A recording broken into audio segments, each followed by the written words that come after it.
Good morning, students. How are you all? Are you doing studies at home? Yes? So, do your studies.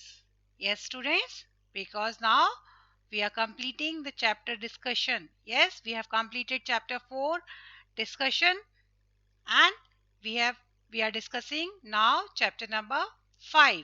Yes? So, let's start our social science class. Yes? And in social science we are discussing about chapter number 5, and that is the southern plateaus. Yes, so in the earlier classes we have discussed about what is a plateau, location of southern plateau, Malwa plateau, Chota Nagpur plateau, and Deccan plateau. Yes, so we have discussed about the location of southern plateaus, which consists the Malwa plateaus, Chota Nagpur plateau, and Deccan plateau. So now today we will do the recapitulation what we studied in earlier class, and then we will move to the further topic of this chapter. So are you all ready? So let's start with Deccan Plateau. Yes, Deccan Plateau is the largest part of southern plateau. The Deccan Plateau lies across the Satpura mountain. Yes, so here we have Deccan Plateau and here we have Satpura mountain. So across the Satpura mountain we have Deccan Plateau. It is towards the south of Narmada river. So here we have a Narmada river flowing, and towards the south of Narmada river we have Deccan Plateau. Yes, and it is bounded by Western Ghat and the Eastern Ghats. So here we have the Western Ghats, and here we have the Eastern Ghats. So the Deccan Plateaus are bounded by the Western and the Eastern Ghats. A number of rivers originate in this region, in this area, which is Deccan Plateau. Yes, Mahanadi, Godavari, Krishna, and Kaveri are amongst them. The Godavari originates from Triambak in Maharashtra. Yes, so we have number of rivers flowing here in Deccan Plateau. Like we have Mahanadi, right? We have Mahanadi, we have Narmada, we have Godavari, we have Krishna, we have Kaveri river. So these are the four rivers which are flowing in the Deccan Plateau. And the Godavari river, if we talk about the Godavari river, it originates at Triambak in Maharashtra. So it originates from Triambak, Triambak in Maharashtra. It is considered one of the most scared river of India. So this Godavari river is considered as one of the most sacred, means holy river of India. The Godavari is regarded as Dakshini Ganga in Karnataka. So the Godavari river is known as Dakshini Ganga. Okay, South Ganga. Dakshin means south. So Dakshini Ganga in Karnataka. Godavari, Mahanadi, Krishna, and Kaveri flows from west to east and falls into the Bay of Bengal. So these all rivers which are flowing in the Deccan Plateau, like we have Godavari, we have Mahanadi, we have Krishna, and we have Kaveri. These all rivers flow from west to east, and they all go and fall into Bay of Bengal. Okay, so in Bay of Bengal, these rivers go and fall. Godavari, Mahanadi, Krishna, and Kaveri river. Do you know, students, the reason why river flows from west to east? Yes, do you know the reason why the rivers flow from west to east? Let's find out what is the reason. Yes, we have studied in earlier class. The reason is that the Deccan Plateau slopes from west to east, because the Deccan Plateau has a slope. It has a slope from west to east. That's why these rivers flow from west to east, because slope is towards the east. Yes, since these rivers are not fed by melting snow, they often dry up during summers. These rivers are rain fed, so they cause flood during rainy seasons. So what are these rivers? These rivers are not the rivers which have water throughout the year because of snow melting in summers. These rivers are the rivers which dry up in summer season, and when there is a rainy season, when there is rain, then these rivers are filled with water. So these rivers are now called as rain fed, and the rivers which are having water throughout the year, they are snow fed rivers. These rivers are rain fed, and so they cause flood during rainy season. So these rivers cause floods during season, because the rain water is filled in these rivers and they overflow in the rainy season. And in the summer season, these rivers are dry up. They don't have water in them. Narmada and Tapi are two rivers in the Deccan Plateau that flows into Arabian Sea. So all these rivers are flowing in towards the Bay of Bengal. They fall in the Bay of Bengal. Like we have Godavari, we have Mahanadi, we have Krishna and Kaveri. These all rivers flow into or falls into Bay of Bengal. But there are two rivers which falls in Arabian Sea. Which are they? One is Narmada and second is Tapi. So these two rivers fall into Arabian Sea. The land in the Deccan Plateau is uneven, and therefore the rivers form a number of waterfalls. As students, we have talked that there are in Deccan Plateau we have slopes, and the land is very uneven, very uneven. It is very uneven. Yes, it is very uneven. So, the land in the Deccan Plateau is very uneven, and therefore the rivers form a number of waterfalls. So you can see here these are waterfall. When the water from height is being fallen, it forms a waterfall. So you can see here how beautiful the waterfall is looking. Yes, the Jog falls on the river Sharavati in Karnataka are the highest waterfalls in India. So if anyone asks you that which is the highest waterfall in India, so you can say the Jog falls on the river Sharavati in Karnataka are the highest waterfalls in India. Dams. So dams have been the the land dams have been built across many rivers. So here, as there are so many rivers flowing in Deccan Plateau, so dams have been built across many rivers. The Meter Dam on Kaveri is the largest irrigation project in South India. So if we talk about South India, there is a Dam which is built on Kaveri River, and it is the largest irrigation project. So for the dam water is used for irrigation for growing the crops in the South India. Other famous dams are Nagarjun Sagar Dam on the river Krishna, the Hirakund Dam on the river Mahanadi, and Bhakra Nagal Dam on the river Satluj. The stored water is used for irrigation purpose. Yes, students, so you can see here how dam is being built and how the river water is being, the flow of the river water is being stopped, or it is being, minimized, and this water is being used for different purposes. The Deccan Plateau has rich deposits of minerals like iron, gold, and mica. So we have in Deccan Plateau we have minerals found like iron, gold, and mica are there. The Kolar gold mines and the Hutti gold mines in Karnataka are the two famous gold mines of India. So, if we talk about the gold mines from the mines where gold is being taken out, so there are Kolar gold mine and the Hutti gold mine. So here Hutti is there. You see, with the help of arrow I have shown you, it is in the Deccan Plateau in Karnataka only. Hutti and Kolar. These are the two gold mines where the gold is being taken out. Yes, now we will discuss about the life in the southern plateau. We will discuss about the states which come in the southern plateaus. The southern plateaus lies to the south of the Narmada river. Some of the Maharashtra, Madhya Pradesh, Karnataka, Tamil Nadu, Andhra Pradesh, Telangana, and Chhattisgarh lies in the southern plateaus. So, if we talk about the states which are there in the southern plateaus, are the Maharashtra, Madhya Pradesh, Karnataka, Tamil Nadu, Andhra Pradesh, Telangana, and Chhattisgarh. So we will talk about one by one about these states, life of in these states, and in the southern plateau there is a river Narmada also. Yes, it lies to the south of Narmada river. So the southern plateau lies towards the south of the Narmada river, and here the states are which are there in the southern plateau are Maharashtra, Madhya Pradesh, Karnataka, Tamil Nadu, Andhra Pradesh, Telangana, Chhattisgarh. So first we will talk about Maharashtra, life in Maharashtra.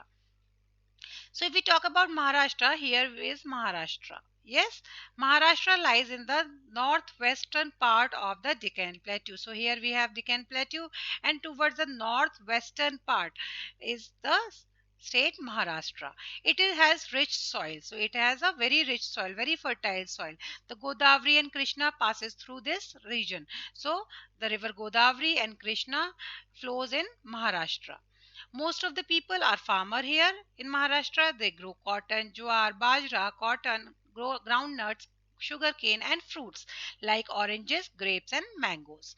Nagpur is famous for its oranges. So in Maharashtra there is a city Nagpur, and Nagpur city is famous for its oranges. Okay students, Mumbai is the capital of Maharashtra. You all know? Yes, that Mumbai is the capital of Maharashtra, and some of the important cities which are there in Maharashtra are Pune, Nasik, Sholapur, and Aurangabad. Marathi is the main language spoken here by the people of Maharashtra.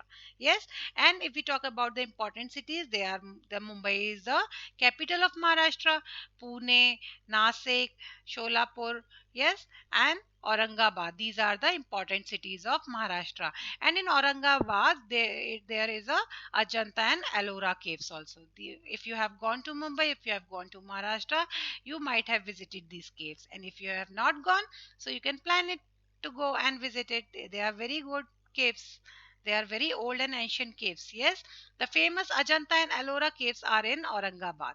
The people are fond of music and dance in Maharashtra.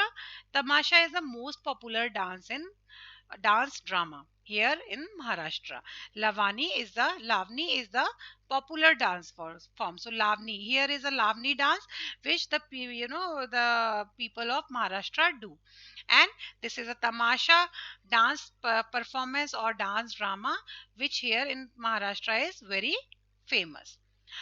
Men wear dhoti kurta, so you can see here the men are wearing dhoti kurta while the women are wearing 9 yard sari tied in a special way. So this sari is of 9 yard and it is tied in a special way, not just like your mother wear it. This sari is being tied in a special way. The most important festival of Maharashtra is Ganesh Chaturthi. So here in the Maharashtra, the people celebrate Ganesh Chaturthi. Now we will talk another state which comes in the southern plateau, that is the Karnataka. We will study about the life here in Karnataka. To the south of Maharashtra is Karnataka. So here to the south, if we talk about towards the south of Maharashtra, there is Karnataka state.